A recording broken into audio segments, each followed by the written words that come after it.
starting with this TVP Fear Dragon we have in the bottom left corner. The red Terran player. This is Coffee. And up here at the top right-hand side of the map, we have our blue Protoss player from Team Little Fairy. It is, oh, sorry, actually, from Team Platinum Heroes, it is Firefly. Mix those teams up. Big platinum bird, little cute fairy thing. Very interchangeable, Ravi. I can get it. I can see it. Both flying, but you know, Firefly, I think. I like to imagine the big platinum bird is like some really, really weird interpretation of a actual Firefly. Yeah. Because this kid is, I gotta say, Wardy, this kid is burning a little bit brighter than usual to me, because I agree with you. I normally would rate Coffee just to be a little bit higher level of a player. But you mentioned it, Coffee kind of struggling a little bit more in the group stages this particular season. And Firefly coming in 3-1, taking a 2-0 versus like Maxed and Cyan. Only really losing to the player who just kind of killed the entire like round robin stage of Jaishi. And you know, I'm actually really impressed with Firefly this season. Yeah, Firefly has just been great. He's been on the up for a while, then he kind of stopped for like almost like a year, it felt like. And then he's just resumed kind of, you know, climbing the ranks in Asia and the online scene. He's been doing very well. The kind of player that when you see him in a period. Yeah, no, I mean really, but like you see him in a bracket and you're like, oh my god, like, you know, I don't see him in the bracket. I'm like, oh yeah, he's the underdog. Like he's probably gonna go down. Like I see him in a bracket. I'm like, oh yeah, he could beat anyone in his path today. You know, and that's just exciting to see. 100%. And Coffee, of course, runner-up last season of Asia. We expect big things from him. He struggled a little bit this season. He seemed to get together in the last couple of matches. See how he does against Firefly, which, like I say, tough opponent, and he's going to start off with a proxied second gateway out on the map. Yeah, this is going to be a fun little start here on Hecate. Now, of course, I'm just going to put the preface out there, and I'm going to do it once at the very beginning of the show. And for anyone that doesn't hear it, I apologize. I have heard every single... I've been listening to a lot of the EPT VODs and everything. I had a long flight back. I'm so sorry. Every single person is pronouncing the map names differently. Everyone's doing them differently, so I apologize in advance if you think I'm doing it wrong. But I think this Reaper is not going to be apologizing for the damage that's getting done. Nice timing on the Adept there, though. Does save the probe. Nearly got a probe right. Would have been nice to grab that. We do see a couple of gateways still coming up, so we continue to bring those into play. And that means that we are actually going to have 3 gates in total pressuring here. The Reaper does see the gateway, by the way, so now knows that that is there. And that's just a good bit of info, because you know to play a little bit more defensively. This is already CC high ground from Coffee, so he is already being pretty safe with a Cyclone coming up too. I don't see Firefly doing anything early, and this always feels bad whenever your opponent's just going to camp on the high ground when you're playing 3 gates, because you're delaying your tech a lot as the Protoss player. And then if you don't get anything out of this, apart from like shooting a supply depot a couple of times, it just leads you in this really weird position as the Reaper goes down, just scouting the main base one more time. Yeah, it just leads you in a weird position where now you don't have any tech to work with, and what are you really meant to do to get better off in this game now? No, I 100% agree. There's a point in PvT where if you hit around like the 5 or 5.5 minute mark, you don't have any real tech, you just have gateway units. You just feel kind of impotent as you're taking your third base. You're just thinking in the back of your mind, oh my god, they're going to have stim, they're going to have medevac soon, and what do I actually have to deal with a strong bioforce or a handful of these units if I'm even slightly out of position? It becomes really scary. So this is nice, denying the low ground for a little bit, but pretty soon that first tank is going to be popping out. We have Cloak on the way here for the starport. That's interesting. Kind of love it though. Like honestly, like this set of units is going to be delayed tech. The last thing you want to be doing if you do build a robo is probably getting the observer. We do get in. That's a big deal because now it means that these adepts can shade toward the mineral line. So mistake there by Coffee not having some SCVs to make sure the depot stands. Do the adepts actually see the Cloak Banshee? Yes, they do. At least they see it researching, so they have a good idea of what it might be, so that preparation can begin. I think that's a big deal, as our tank will slowly retake the natural expansion, and then you can obviously set up there as Coffee, and you just, even if you don't use the Banshees to harass, you can still have just one big, powerful push out to the front. He really could do with that second siege tank that's supply blocked right now. That depot going down was a big deal, because if he had a second tank, he could push forward more easily. Now he's delayed just a little further. He just needs one tank to start poking down this ramp. 100%. And to complement what you were saying actually even earlier is that Firefly, his prep didn't need to be necessarily as early, because even though Cloak had started, the Banshee hadn't started. So without 2 Banshees, you can't actually DPS through the shield battery all that quickly. It takes a really long time to burn through that energy. And just a shield battery in each mineral line. That's all Firefly needs back at home to make sure that the Banshee can't just do devastating damage on this side. And he can easily just retreat from a Banshee with this army. Dep's trying to shade up that ramp as we are going to come back down the low ground. They're going to shade on top of the Marines just to eat some splash damage onto them. Friendly fire it. Tanks trying to target fire the Stalkers when they could, and yeah, we are going to get down here as Coffee. Firefly loses a fair few units. I will say Coffee, 16 workers behind. I'm just scared for Firefly. If Coffee moves across the map, there is really a moment here where, Firefly just doesn't have much. The Banshee showing up on the other side as a single kill so far, but is now going to get pushed away. And we will have to just team up with Banshee too. Honestly, just team up with the rest of the army and just go for one solid push. I think we have a cancel on this third awaiting you, basically, if you do that. Yeah, I think that is going to have to be the play, right? Because you've just taken out all of those adepts. Your opponent has been teching into the Robo and getting up the Twilight and getting up Blink and all these other things. So Firefly is going to be a little bit lighter on gateway units for the current moment. But man, Wardy, I'm actually a little bit worried about even the idea of trying to go for anything more than a cancel on the third. And it looks like Coffee's even worried about going for the cancel on the third. He pulls back. Yeah, I wonder if he just felt like it took too long to get down the ramp. Again, that supply blocked the second tank. Instead of 2 tanks right now, maybe it should have been 3, and with that he would have felt good. So, I mean, he's got 3 now, and apparently that is the magic number to start moving forward. The Observer overhead is going to spot this, and Coffee does not see the Obs to scan it. Stalker's immediately going to try and capitalize. They're going to get rid of 1 tank immediately. Now, they did blink in, so it costs you a couple Stalkers. The Banshee will cloak. As the Stalkers move back the other way, the Banshee does go down, but it means that we know the Observer's there, so we scan that down as well. And a flourish of attacks right here. Yeah, that's a weird set of trades, because it's, I think, 4 Stalkers total for 1 tank, which is great, but then also losing the Observer. So I kind of wonder, because I do feel like the longer this game goes on, Coffee isn't exactly growing at quite the same rate as Firefly is, because Firefly has that third base that's been established for a little bit. He has been basically investing into his massive swell of gateways. He's getting up charges, getting up all these other things. I feel like Coffee's gonna have stim and combat shields and +1, and then that's kind of it on the horizon right now for Coffee. So there's gonna be some big diminishing returns on his army value. I do wonder, when is his big time to shine in this game? Yeah, I don't actually know. It feels as though he has actually just succumbed to the pressure of Firefly, and there was a point where we came out of all this pressure and Firefly just had like a lot more workers, and I think we're now seeing the effects of that. That Coffee has just been behind for a good long time. Your opponent's now getting up into splash damage and all sorts as well, right? So things are only really getting better for you. At least you could get into splash damage out of Robo Bayon or so. I mean, I guess if you want to, you can just still play kind of heavy gateway units for a while and just make it very difficult for Coffee to ever move out toward a third base. And during that time, Firefly, you can already see setting up towards a fourth. So I think Firefly just sits kind of controlling this game for a little bit. And as long as he sits and controls this game, I kind of like it for him. I don't think we need to do anything like this. There's 3 tanks there. That's a little bit extreme, but yeah, I mean, I guess I don't hate it right now. It just, those moves, I guess they're just not necessary. You're taking a 4th against a 2-base Terran.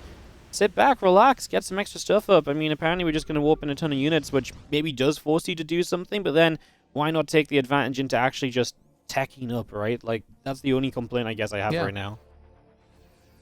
Yeah, I'm kind of torn on it also, because I'm with you absolutely. It feels like it's extra risk when he's already ahead, and every time you're taking a risk when you're ahead, it kind of means that you're giving your opponent an opportunity to potentially come back. But at the same time, I kind of like the idea of just trading. If you can find any kind of trades where you feel like it's somewhat even, you are just keeping Coffee from pushing out, which is really his only game plan now. There is no other game plan here, Wardy, other than eventually push out and try and end the game. Yeah, no, I mean, even with the third base, it's like, what do you really expect to do? As the Vikings will force the prison to recall. The thing is, I think if you take the third base, you die to a swarm of Protoss units. Unless you wait long enough, by then Firefly really should have something. It almost feels like you're checkmated already, I suppose, as I wouldn't mind here. Gets a single probe. Firefly dealing with this well. This is the sort of stuff that maybe could have, cost you, a lead, essentially, from Firefly. This is the way that, each of those wouldn't mind hits 5+ workers. Suddenly your economy is not so great for a little bit. As we do stim out, we take the third, but this should be, the moment where you say, right, cool, clean up these mines, bring all of these gateway units that are over here back home, or back across the map, and just send it. I mean, this is the moment you've been waiting for, I think.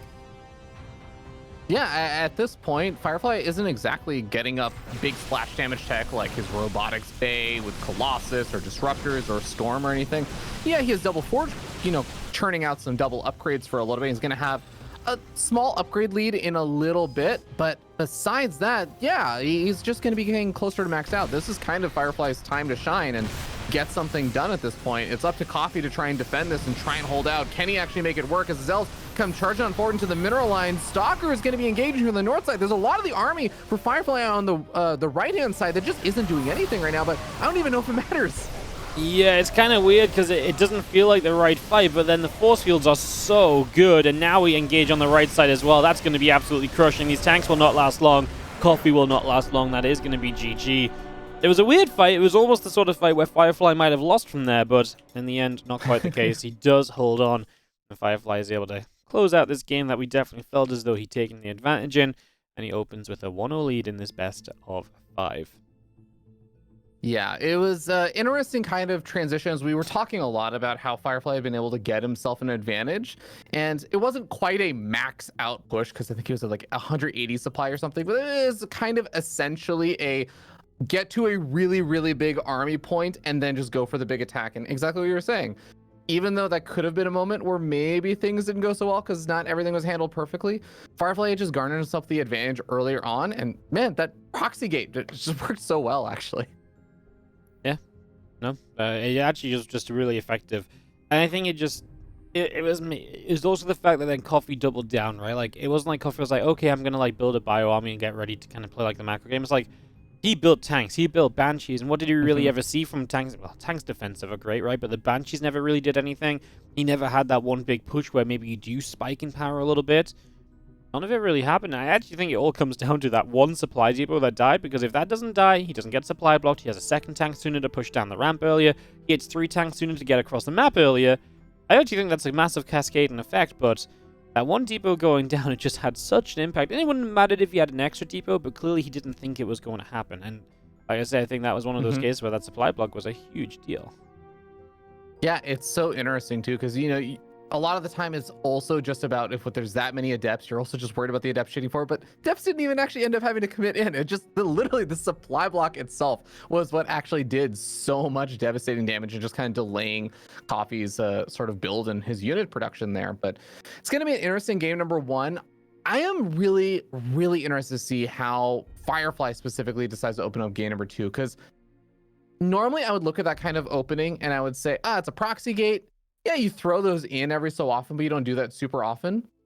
Coffee scouted that really early on, Morty. Like, he scouted that pretty much immediately, and it was interesting because it still worked so well. I would be interested, not necessarily for game number 2, but if later on in the series Firefly just busts it out again, because it seems to be pretty good against the way that Coffee opened. Yeah, no, I mean, it definitely had power to it, right?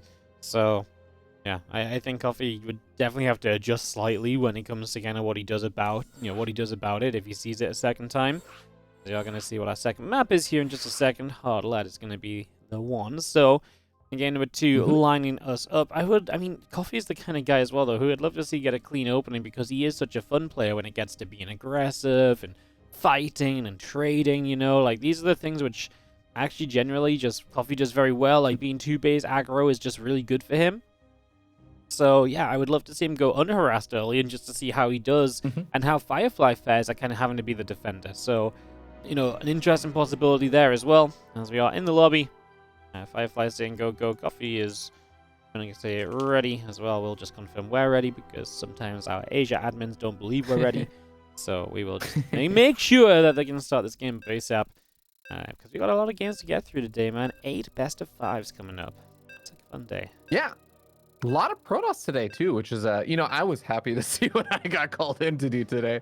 I want to also echo the sentiment of what you were talking about with Coffee being very fun when he's able to get into his groove, and I think you hit the nail on the head, right? Coffee is really fun, as I think a lot of Terran players are, when they get to be the aggressor, and I think his series versus Max had really kind of showed that also in the round robin stage, where he is a player that can sometimes even fall like maybe a little bit behind in the early stages, but if he gets into that mid game, is able to put on that multi-pronged pressure and everything, that is where he seems to hit his stride. He, you know, seems caffeinated at that point in the game.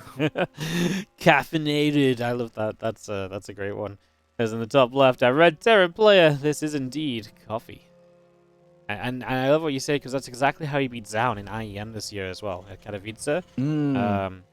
Like, that was one of the biggest upsets of the group stages, right? Or the open bracket, whichever it was. And I think it was the open bracket, he made it in the groups. Either way, that was a hell of an upset, and that's the sort of thing that Coffee can do when he gets to hit his stride in these PVTs. Absolutely. It does take some time to get to that point, though, and this player has already shown in game number 1, he's not just going to give it to him. He's not going to just give him the opportunity to get to that kind of comfortable spot. It is our blue Protoss player, Firefly, sitting up 1-0.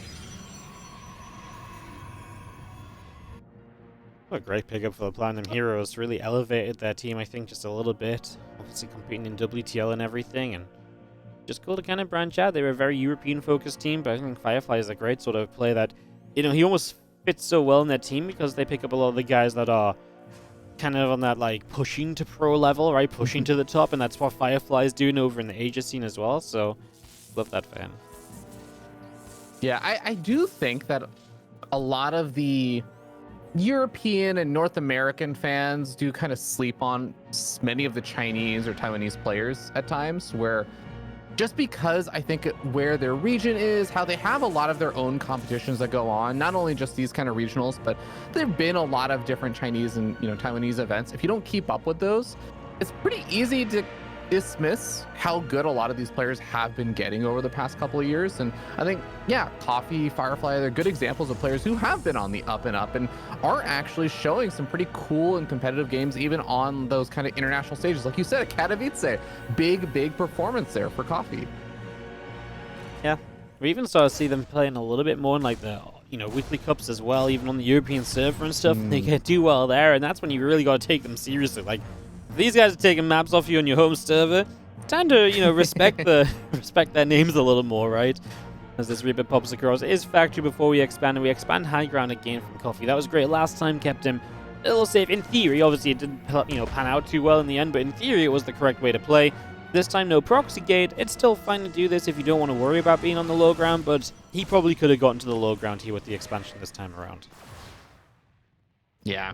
And Reaper, just small little details. I don't know if this was maybe what also signaled the Reaper last game, just scout out the exact location of the proxy and everything, but just identifying, oh, there's a pylon on the low ground. And also I saw the pylon up on the high ground as my Reaper popped up. In the last game, he didn't see any pylon on the low ground. It's like, okay, well, either you have 2 pylons in your main base and are just not going to get anything on the low ground, or you might have something on the map. So I love these little signs that the players can use to try and pick up on things, and he knows pretty much for sure. It's very unlikely Firefly is going for another one of his proxy gates, and he can just get up his normal little Cyclone opening, and he did a great job with this in some of his round robin PvT matches, just going for these kind of early little Cyclone pushes early on. Second and third racks as well, right? So you're really going to power into that bio quickly. Beyond this, it's not going to be like a techie Widowmine drop or a Liberator, nothing like that. This is going to be straight up into the bio and into that kind of power point of the Terran. With those bio upgrades hitting nice and early, the Hellion commits in, gets the Adept. Feels like he can get number 2. Adept is running. Oh, Nelly had high ground there. It's become slightly awkward as the Probe gets rid of the Hellion. The Reaper will still be an issue, but with the Stalker warped in, we should be okay. Yeah, it's sort of funny. I normally would have said, yeah, that of course you shade your Adepts back in case you take too much damage. I almost feel like the Adept shade hurt Firefly a little bit there because that allowed the Reaper and the Hellion to kind of survive, and then they chased down the Adepts and killed a lot of them. That's still just not the kind of trade that you normally want to be taking that early on, where you lose pretty much all of your early Adepts. You don't really have great scouting anymore until Blink Stalkers are out on the map, and that's not that long from now, but still, it kind of sucks there for Firefly. Yep, 100% with you. As that Nexus goes down, we got our Nexus coming. That Nexus coming up, and just getting that Stim and Combat Shield coming through. This is the sort of damage and sort of like off-putting start from Firefly that maybe leads into that second and third racks really gaining the momentum and really kind of like firing through to the other side and actually seeing a lot of success. So, you know, watch for those upgrades, because the timing that comes with those upgrades and when Coffee moves out could be fairly scary. And especially you see Firefly just taking a third, He went 3 gates, but he doesn't have a lot of stalkers to pressure with, and that just means he doesn't have a lot of stalkers to hold map control with, so it's even easier for Coffee to, in theory, just get across the map. So the easier that is, the more effective that push can be, and we're going soon, man. That tank is going to finish, and I think we're just going to send it across the map because that will line up with the upgrades. If we don't go then I'm kind of confused why we don't have a starboard on the way, basically. Oh, I fully agree with you on that. Now, I am curious, Wardy, you have, I will say, you're a master of watching lots and lots of StarCraft, especially since you've been covering some of these days. Where do you see, like, the attack probably coming on a map like Hard Lead? Because, I mean, we know the attack is going to be coming at this point, right? Yeah, I think the cool part about this map for Terrans, you can just walk, you can get high ground like in the middle of the map almost, and then you just push without having to go up a ramp again, you know? Oh, SCVs are pulling with this too. Obviously, if you want to like push on the left, you have to go up the ramp, which is a little bit more awkward. The benefit of pushing up the ramp is you can probably get your tanks in a safer position initially. It really depends where your opponent lets you set up.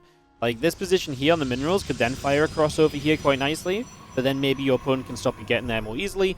Maybe setting up on the low ground is easy, and maybe you don't care so much about having to push to the high ground doing that. That obviously is what Coffee's take is right now, as those tanks will begin to siege. They're not really using the corners I'm talking about, but I guess we're playing Blink Stalkers, so it's not really about corners and like making Zealots run further or anything, so just getting those tanks up in the center may just be the best call. There's a couple bunkers. We'll start to put a timer on this from Firefly. You don't want to let this get too set up, but if you go too soon, it's obviously disastrous as well, so pick your moment very wisely right here, young Protoss. Ooh. Reinforcements actually being intercepted or trying to be intercepted, but it's a tank and a marauder. So after a couple of Marines die, the Stalkers do have to back on out of there. The bunkers are getting closer and closer to finishing up, like you were saying. 4 shield batteries, and some of them still have energy, but all of the units have actually gone around, so they're not really going to be taking advantage of the shield battery besides a couple of these Zealots and the Immortal. It looks like go time is going to happen soon. Shield battery overcharge on the closest shield battery. That just goes down almost immediately. Oh, Firefly is kind of missing his little window to break out over here. There's not that much bio left over, and the third base goes down. Yeah, I mean, if he was going to just try and heal the third, put the battery on the super battery on the further one out, right? Because then it shouldn't get knocked down anywhere near as easily. That was a weird choice, and I think he has missed the chance, man. 4 tanks are here, a couple bunkers. I mean, obviously the third has already gone down. At this point, is it worth breaking this? Is it worth trying to hold this position? Yeah, not really. Definitely don't give up any more units to try and hold this position any longer. Although Firefly currently getting himself supply blocked as well. I mean, this is just turning from worse to disastrous. Yeah, and the shield batteries being depowered means that these Stalkers are going to die a lot more easily. And even the Immortals, they don't die, but they get so softened up. They're going to die almost immediately without any of their barriers active. And behind all this, Coffee actually did get up that starport, does have medevacs out, does have some degrees of transitions getting ready to go for a follow-up big attack. Yep, no, I think Coffee, the only problem for Coffee right now is probably getting these units home, because it's all well and good having been able to stay here, but then the longer this goes, the more difficult it gets to actually get these units out. And if you can kill these off, maybe Firefly is still okay if he can swarm these units and trade well. That's why Coffee's going to try and make a play to the left-hand side. He's going to try and bring other units here, so he can essentially join everything up together, knowing that if he does that, he might be able to see some extra success. The Stalkers do have to blink away for a moment.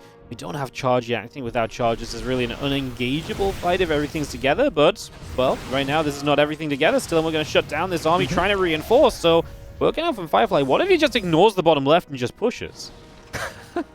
Yeah, I think that, you know what, Firefly was thinking exactly the same thing you were, Wardy. I think you're absolutely on point. Firefly said, well, I know how to deal with this.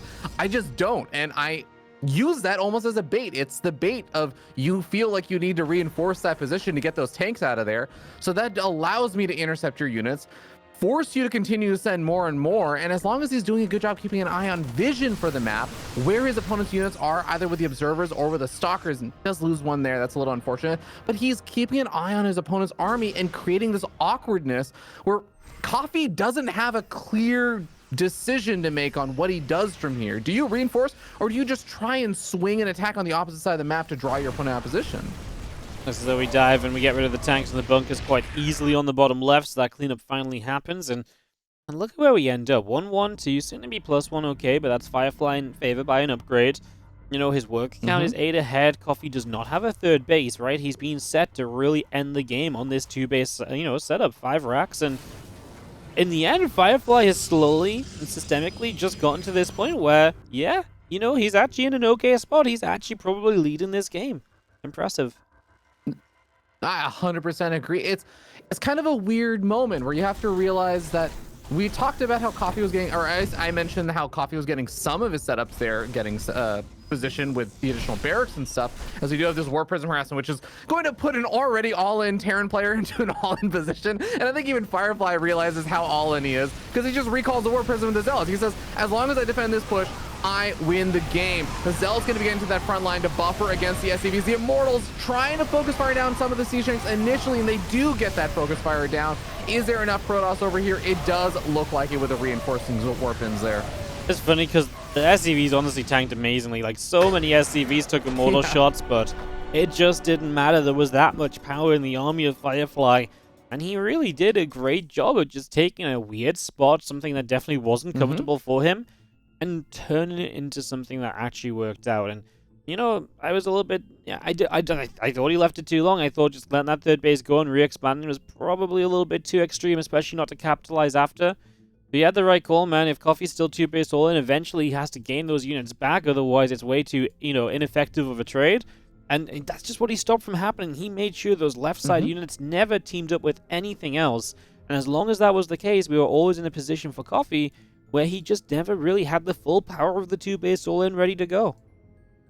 Yeah. And, you know, it's one of those moments where I love to think about, you know, StarCraft is a strategy game, and it makes me think about like the what if path of, all right, was it the wrong decision for Coffee to go for the 2-base all in? Because I actually was fully behind it when I initially saw it. I'm like, yeah, you're getting so much damage done. You're going to force him back onto a 2-base economy, and this awkward like siege tank bunker setup makes it so difficult to break. But then we kind of saw the way that Firefly was able to take a risk that paid off. And the paid off, I want to say, because of how Firefly executed it. If Firefly had tried to just use his units to try and ambush reinforcements or something, but he didn't have really good execution on his Blink Stalker, kind of moving around, picking off those units, keeping an eye on his opponent with the Observers and the Blink Stalkers, then it's very easy that Coffee can maybe just reinforce that position, and then he can just end the game there. Like, there was a lot of time buying there that Firefly did expertly. But it does make me wonder, what's the world look like if Coffee had expanded instead? What if he hadn't just come into the 2-base all-in? Was that enough of a lead? It's a great question. I wonder if he expanded, if maybe Firefly does find the moment where he's like, oh, those units are still in the bottom left, so that's when I actually can attack. Whereas, you know, in this case, he didn't want to attack him because it was the 2-base all-in. Maybe not. Maybe the expansion goes up and maybe it's fine. It's a great question. I just think that that bottom left segment of units was just such a problem. The fact we never got them out, and that we never... I guess what it really comes down to is they didn't trade for any units, really, right? Like, he just got the base, and that was all. And that was always going to be the issue. And maybe if you do expand, then it's okay if you then lose those units and build up. But like, definitely in the 2-base all-in variation, you need to trade some units for those units. Otherwise, you're never going to get that overwhelming 2-base power. Very interesting game, very interesting situation in StarCraft, and one that you honestly don't see play out that often, considering how often we see those kind of pushes that then get reinforced. Like, usually the reinforcements get there, right? But not today, as in the bottom right, struggling along. 0-2 down is going to be Coffee. And up here on the top left-hand side of the map, we have our blue Protoss player. It's Firefly. And Wardy, I actually want to compliment you also on some of the stuff you were talking about. What I was asking you in that last game, you know, where do you typically see like a lot of those tank pushes? And I actually totally agree with you. When I look at that last map, the location I would normally expect was the location that you were talking about, which is a lot more central, kind of behind, tucked away inside of that mineral line that was closer to the center of the map. And that situation was only allowed because Coffee didn't go for that position. He went for the more out of the way position on the left-hand side of the third that just brought things into a more awkward location. If it was in the center, it's a lot easier to reinforce. It's a lot easier to get out of there. So it's interesting trade-offs, right? Because it's a less expected area that's maybe a little bit weaker, but it also has the trouble of being reinforced. So that particular decision caused all of the cascade of weird strategy that was formulated by both those players. Dude, I know it's like 4:30 in the morning for me, so I'm saying this out of like a little bit of, you know, delirious jet lag and everything. But Wardy, sometimes I just love StarCraft. I love StarCraft too, man. There's a reason we're here all the time. Casting games. Yeah, man. But it is, you know, to that effect, the reason we love StarCraft is for, you know, all this time that we spent casting it. Like, it's so rare to have seen that situation arise. I'm trying to think back, and like, it is rare for like a group of units to just get stranded like that for so long. And like you say, that's kind of the beauty of the game, right? That, you know, we're this deep into it, and like things like this can still be interesting and new and different, and you know, the meta can shift just without anything really changing, apart from what the, you know, each and every player is doing. We're still figuring things out. Yeah, I guess we're just writing a love song to StarCraft right now. Yeah, you know what? I'm okay with it. I'm gonna ride that way for a little bit longer, but I'm totally with you. And you know, there's also still a lot of beauty that we get to see in this particular series, because we've already seen a couple of interesting openings, specifically on, I feel like mostly Firefly's side. He's been making kind of like variations in the way he was approaching things and forcing Coffee to react a little bit. But this game we are going to see a Stargate opening, which is a bit of a mix-up there for our good Protoss player Firefly. Yeah, it's definitely going to change the pace. Obviously, we've gone proxy gates into Twilight. Now we're going to be seeing Twilight. We've always seen just seen Twilight and Blink. Now we're going to see that Stargate setup. So different every game. Always love the Stargate when your opponent's going to do any amount of 1-1-1 pressure, which is seemingly the little bit of the plan right now, because the Stargate is just typically very good defensively. Wow, this Adept just gets in. This is huge because you can delay the starport ever so slightly, get an SCV, but there's the Scout. Tech Lab on the factory, so you know there's no Widowmine production. You just get so much information off of this, and we're going to try and get a little bit extra at the end. The Adept finally goes down. I love what we see here. This Reaper's going to get a full Scout as well, as it goes down to the natural, double confirms it's a Phoenix on the way out the Stargate also. So both players get to play with full information. I just think that's a little bit better for Firefly, because he knows, okay, now I know what I want to build off my Stargate. I think Coffee was very set with what he was going to build anyway. Yeah. Now, it is going to be interesting to see how Coffee is going to handle all this. I know that a lot of... Actually, I want to hear your thoughts on this. How do you feel about how the Terran openings have been sometimes more commonly these days, like incorporating 2-ish Cyclones in the very early stages? How do you feel like that has done versus these Phoenix openings? Because I know a lot of the time the Phoenix openings can actually do quite well against these kind of tank openings, especially if there's a big 2-base push that Coffee seems to be favoring in this series. Yeah, the Cyclones just pack a punch, right? Like, they don't pack a punch on the ground like the tanks do if they get sieged up in position. But the Cyclones are going to be great against Phoenix always, because the Phoenix have to fly overhead to get effective, and then the Cyclones are almost always going to be able to get in range and lock on. Obviously, in the past, the Cyclone could lock on and maybe chase the Phoenix off. Now they have to get up close and personal, but it just stops the Phoenix from sitting there and keeping something lifted for a long time.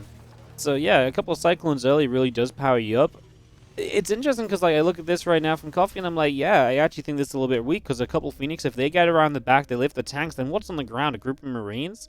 Well, Coffee doesn't exactly Firefly doesn't exactly have a lot to deal with a group of Marines right now, but you can kind of see where the hope is for dealing with this. As, oh, we're going to lose a Phoenix, though. Honestly, that was the Phoenix with energy as well. Honestly, I just don't think Firefly is going to have other tech up in time. Because he only built 2 Phoenix, he switched into Twilight quickly. He is going Charge, which is a faster upgrade, but it's going to take a little while to kick in. So I think this time in a Coffee has a ton of potential.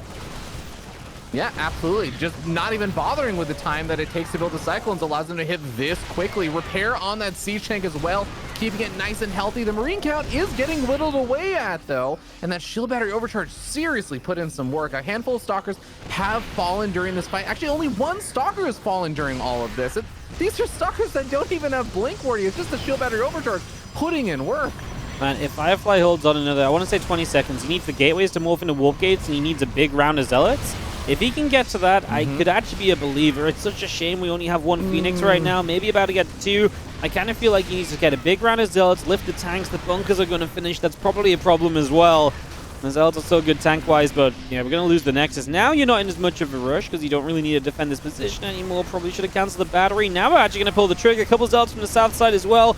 The Phoenix will lift up one of those tanks. The Zealots just don't have enough of a jump, really. All the tanks are going to get dropped back down. The bunkers are filled. And this is going to be absolutely a hold-on from Coffee.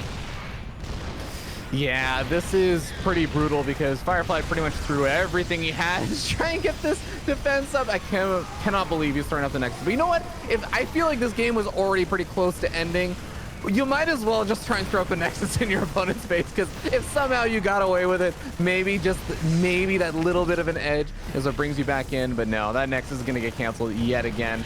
And Firefly, well, he is still sitting in a very good position in this series. He's not sitting in a good position this game. It's always sad when you go to, like, you know, jump on a tank to kill it with the Zealots, and then the SCVs out-repair it, and that's happened twice now. 2 times over, these SCVs have just kept tanks alive, and it makes a difference, because this could be 0 tanks right here. Instead, we're talking about 2 tanks that can still push forward, siege up further. You see Firefly going to try and head out to the middle of the map, but I think this one is just too far gone. I think this one really was just allowed to slip away that little bit too much. Yeah, it's tough because you kind of think, well, even if I'm only on 2 bases, I have 8 warp gates, I have charge lots, maybe I can just somehow mount a defense over here. There's no shield batteries to heal up these charge lots. Even with +1, actually, +1 armor with 8 warp gates worth of charge lots is frankly pretty scary. You see how long it takes these Zealots to die? Imagine if they did actually have a shield battery keeping them alive even a little bit longer at the natural. I almost think he could have pushed this back, but even that Ordy, I think, would not have been enough. Yeah, I think that's just unrealistic, right? I mean, honestly, it's like it's on the verge of, like, maybe if there was a way, that would be it. Like, I think the idea of what Firefly has is the right idea. It just didn't come in soon enough, and obviously the numbers are just not quite there. As we stim on further, deeper, and, well, Coffee is going to get himself a map in this best of 5. We are not just going to see a wash to open up the day. We are going to see a little bit of contest here in the Asia region. Yeah, and beautifully done there by Coffee. I have to give him a lot of props because this is, again, what I was very interested in, and how PVT has been seeing a little bit of that shakeup since the balance patch. Now it's been out for a bit of a time. You know, we've seen all the round robin games, but also a lot of these EPT weeklies and stuff with it. And I have just been seeing a lot of Terran players who seem, especially Coffee along with them, going for these kind of Cyclone openings. So I really like the super fast, just tank push. Forget the Cyclone, forget the Cyclone revamp. We don't need those. Just as fast as possible, hit before all of the Protoss timings are ready, and, you know, before charge is there, before the Phoenix count is high, just go, go, go. And it worked really, really well in that game. Yeah, no, it was just a solid game of just what Coffee did was the correct timings. I really feel Firefly kind of went too deep on, like, the switch. I understand he kind of wanted to go into, like, a fast charge, and I think it could have worked, but because he went 2 Phoenix, it's weird, because, like, if he just went 1 Phoenix, it might have actually been okay, because that little bit of a faster Twilight, maybe you get charged slightly sooner, the gateways come up a bit faster, maybe that makes the difference, because the Phoenix, the extra Phoenix didn't really do anything. And that's the thing, 2 Phoenix there, it's very difficult to make work, and if they both fly in, both lift a tank, and then Zealots are charging forward, it's probably fine. But in this case, they didn't really do a lot, and then your own tech was delayed even though you're trying to hit charge fairly quickly, and that's kind of what, it was kind of that in-between. It's like, even if you just went to, like, 5 Phoenix here, then I feel a lot better, because then you can shut off reinforcements with the Phoenix and really camp those out. Maybe you do give up the 3rd base in that case and just say, cool, I'll expand elsewhere, and you can just slowly chip, and then you actually have damage against the tanks when you lift them up in the sky. And if you just give up the 3rd and then buy a bit more time for, like, a later charge, then maybe you can actually say, okay, well, when I do fight, I'm going to lift up a tank, it will die, my Zealots will charge in, and you just start cleaning up. The reinforcements have never gotten across the map because the Phoenix camped them out. Maybe that would have been a way as well if you wanted to dive deeper into the Phoenix production and then still do roughly what he was aiming for. Like I say, it's that kind of balancing act, and in this case, he just kind of went not deep enough on the Phoenix, but also not too shy on the Phoenix. I feel like he did pretty much the worst amount of Phoenix, I suppose is what I'm saying. No, I'm picking up what you're putting down because I agree with you. Forget the fact that one of the Phoenix also died super early on. Like, I think even if that Phoenix had survived, the thing about Phoenix is that they're really good for lifting up tanks. When is it useful to lift up tanks? When you're going for the big break. Those two Phoenix, they didn't really come out fast enough to justify Firefly trying to go for a big break. He didn't have the gateway units. We were talking about how even just the Marine count, forget the tanks, the Marine count was what was actually scary. It was just a handful of Stalkers that were holding the line. They can't really bust through that with just the Stalkers and the shield battery. You can't really get super offensive with that. So the Phoenix, you're absolutely right. They don't really hold a lot of power in just lifting up the tanks, but if you did have more Phoenix there, I don't know if you survive versus the Marines, but you at least have some ability to pick off a couple of units as they're reinforcing, maybe slow down the attack, pick off some SCVs or something. Like, you can get some extra value from those. Or if you get no Phoenix, you just have a stronger gateway army and can bust it a little bit earlier. So I'm picking up what you're putting down. It's an interesting question. And maybe, you know, if Coffee goes for a similar push, it's going to be one that Firefly will have to answer for himself, as the next map is going to be Site Delta. Yeah, no, it's fun. These guys are giving us games with fairly, like, fun, like, almost like StarCraft puzzles, right? It's like, hey, how many Phoenix would be good? And it's like you know, in the video of StarCraft, there's never like necessarily one like fully correct answer, but like, hey, you know, he's got this, but what if he'd had this? And you know, you can kind of see two different angles of it. You know, these are the kind of games we're getting because they're interesting, they're interacting early in the game as well, and you know, specifically decisions like this are that much more impactful because it's early enough in the game that, you know, we're talking about low amounts of units being different in numbers would have the most impact pretty much. So yeah, some fun stuff here. This best of 5 has been a fun one to cast, as we have in the top left. Trying to keep it going all the way to a game 5. Our red Terran player is Coffee. And his opponent down here in the bottom right-hand side of the map, the blue Protoss player who's still shining bright in this series, he is Firefly.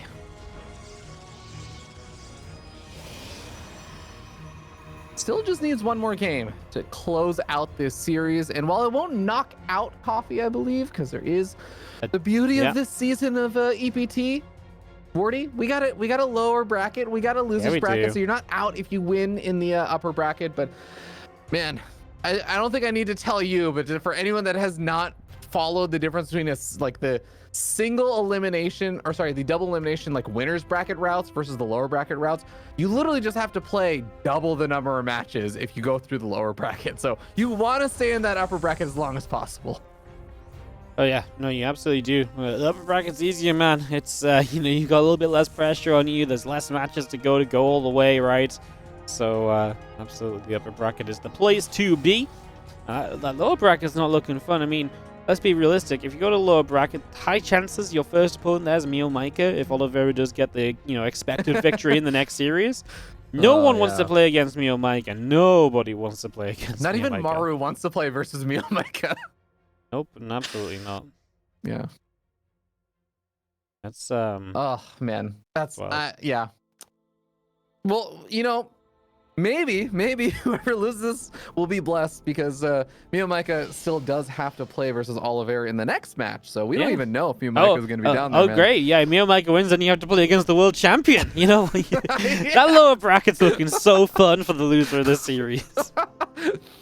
Yeah, man, what a tough break actually, because both these players are also really good. There's just no winning unless you win. That's the only way that there's winning. It turns out, as I guess that's the nature. I'm like stating the most obvious thing. Well, Wardy, you only really win if you win. That's the nature of a tournament. Yeah. Yeah. No, it's a funny one as our gateway and our Twilight Council coming through. We haven't talked much about this one, but it's pretty slow going. The command center came down early this time from Coffee. Low ground as well, puts a bunker up, so a bit of a different kind of pacing from him to what we've seen so far. And then Firefly just going to go back into that Twilight. He's like, man, Stargate build suck. He's like, I had like 2 Phoenix and one of them died so bad. So he's just going to go back to Twilight and get some Stalkers up, I imagine, play some Blink in these early stages of game number 4. He does have a little sneaking around probe on the top, which could maybe set up a proxy pylon if he wants to go for a proxy gateway and really ramp up the pressure. He's already heading towards 3 gates. That would be a 4th gate, if he does what I'm insinuating. He's thinking about where he wants to put the pylon. Maybe he just goes pylon without a gateway. He could also just use that as a slow warping point to pressure off of 3 gates. Oh, yeah. I think that could be pretty solid. We do have a sentry being added on as well. Going to give a little bit of scouting information, and can also be useful if these, Hellions or other units start getting a little bit annoying early on. Doesn't quite finish it off, but does eventually get that Hellion. There's not that much more to scout really in the main base, so I think he basically got the scouting needed with the Twilight Council at the natural and gateway up in the top side of the map. Yeah, no, that gateway is going to come on through, and as our Marine is just going to go fight against a probe. And yeah, this Marine is going to see the probe. Here? Yeah, exactly. He's not going to go the right way to scout it, though, so he's not quite going to get the heads up like, hey, look, there's a gateway here. Banshee on the way up, extra barracks on the way up. We've got 1 tank. I just kind of hope, we keep on building tanks. Because the worst thing you can do is to have 1 tank and then produce other things. You want to keep tank production at a consistent rate right now.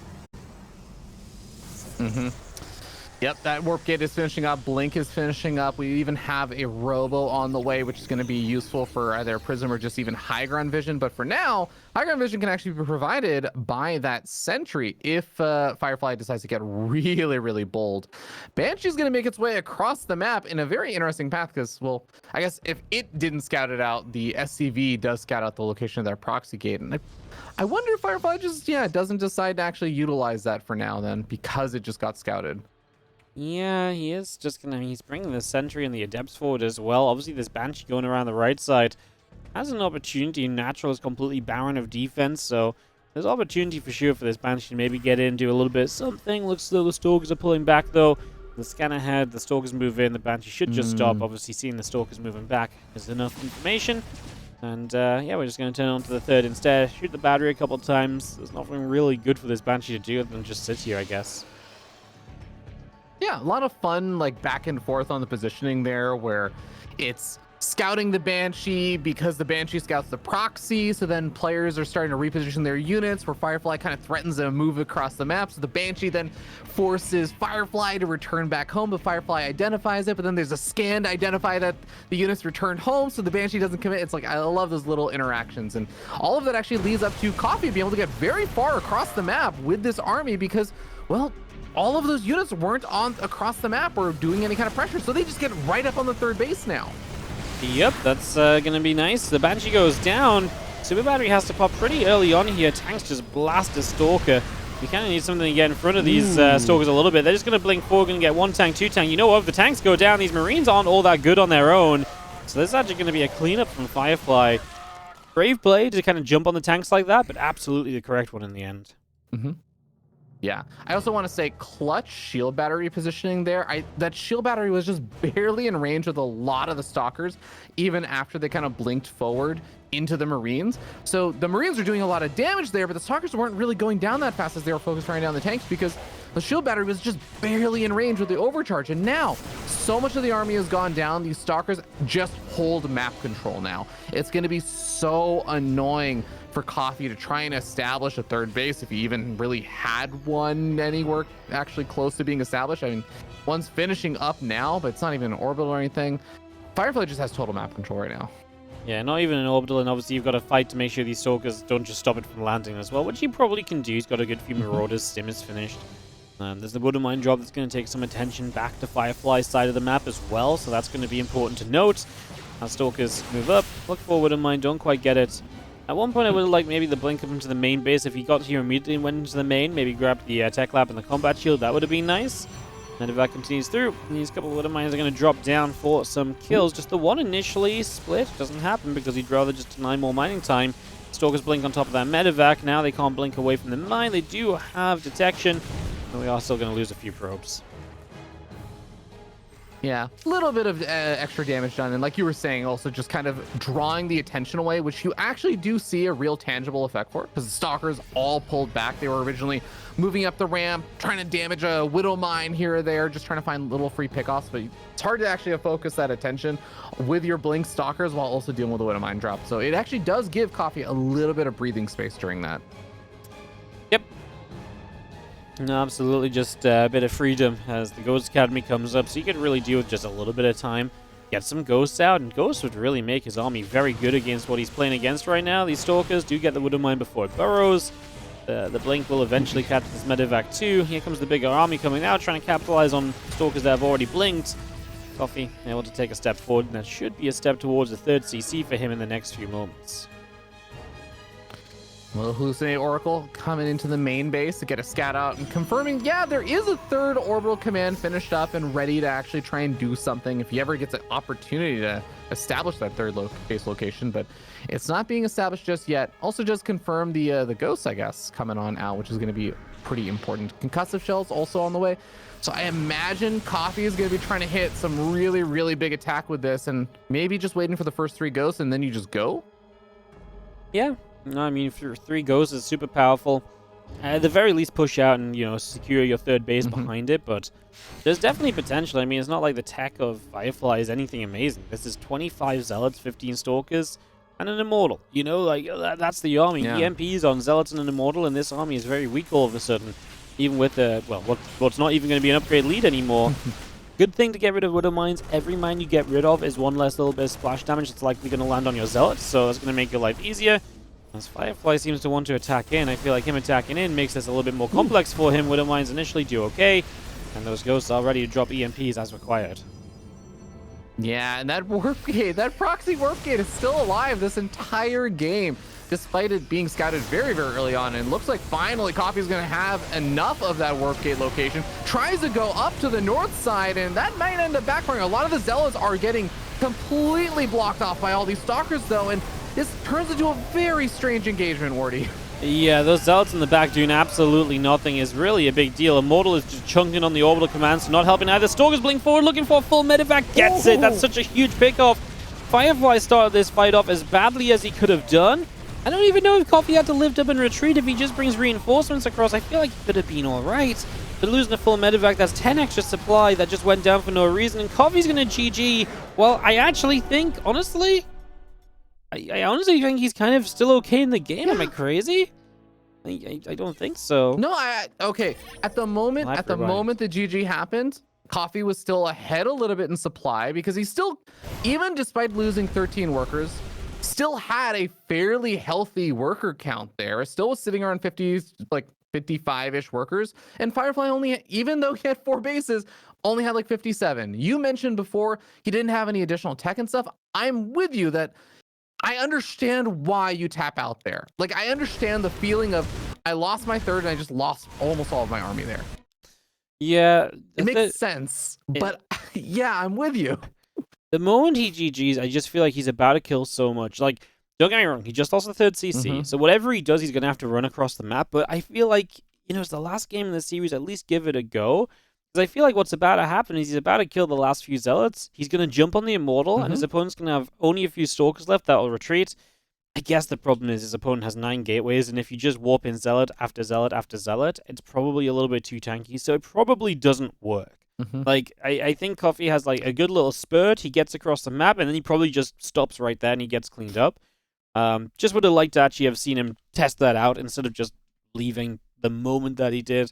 You know, just because sometimes you don't know. What if your opponent messed up and somehow got supply block? I know he's probably not supply blocked when he just had a massive fight, but you know what I mean? Like, what if he somehow makes that mistake? What if he did miss a warp in cycle during the fight?